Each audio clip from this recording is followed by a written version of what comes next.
Good morning, everybody. Bro Ed the Red coming to you this morning once again from Louisville, Kentucky. There's a lot to go into this morning, so bear with me. More than usual.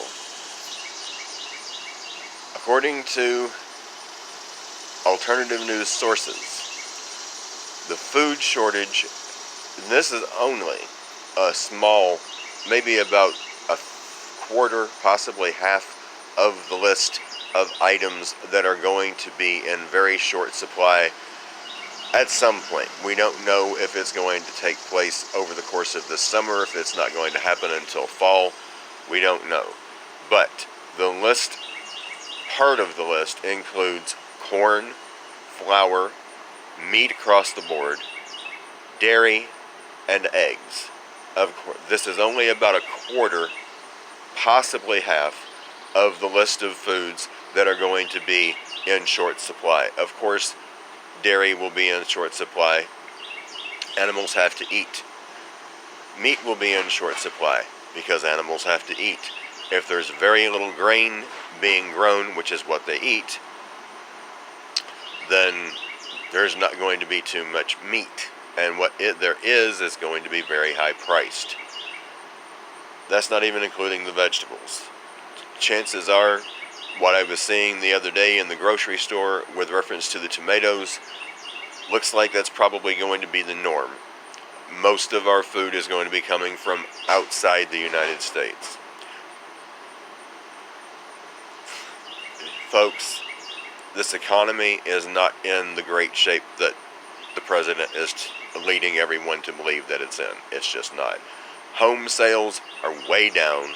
Car sales are way down. There are more people actually leasing cars at this point than there are buying them. A lot of people are choosing to rent these days rather than go into debt to buy a home. Why? Because they're fearful of foreclosure. It was happening left and right to people in '08 and for quite some time afterward.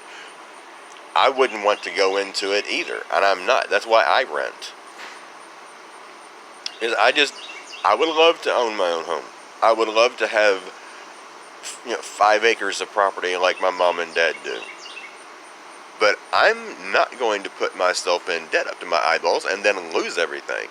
And that's exactly what I believe is going to happen to a lot of people. I hope it doesn't happen to my sister, who recently bought a home, but all I'm saying is I'm praying that it doesn't. At least not until, everything comes down as badly as it's going to. Then, a lot of people are going to either have to, well, if they're going to survive, they're just going to have to leave the city. More than half the population is now taking antidepressants and anti-anxiety medications, while big pharmaceutical companies dramatically increase prices.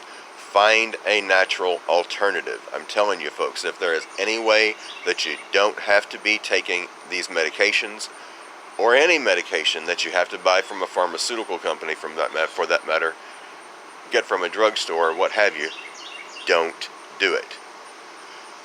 It may not sound necessarily wise, but I make my own homemade wine.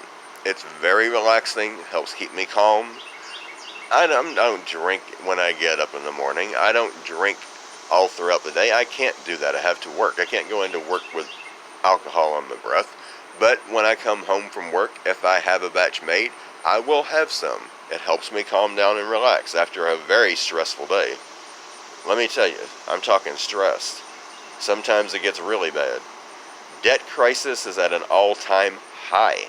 More people than ever have to pay their bills with a credit card because they're not making enough money to pay their bills from what they make from their job. This is bad, folks. I'm talking, we got people, probably millions of people that are in debt up to their eyeballs, if not more, and credit card debt that they're never going to be able to pay.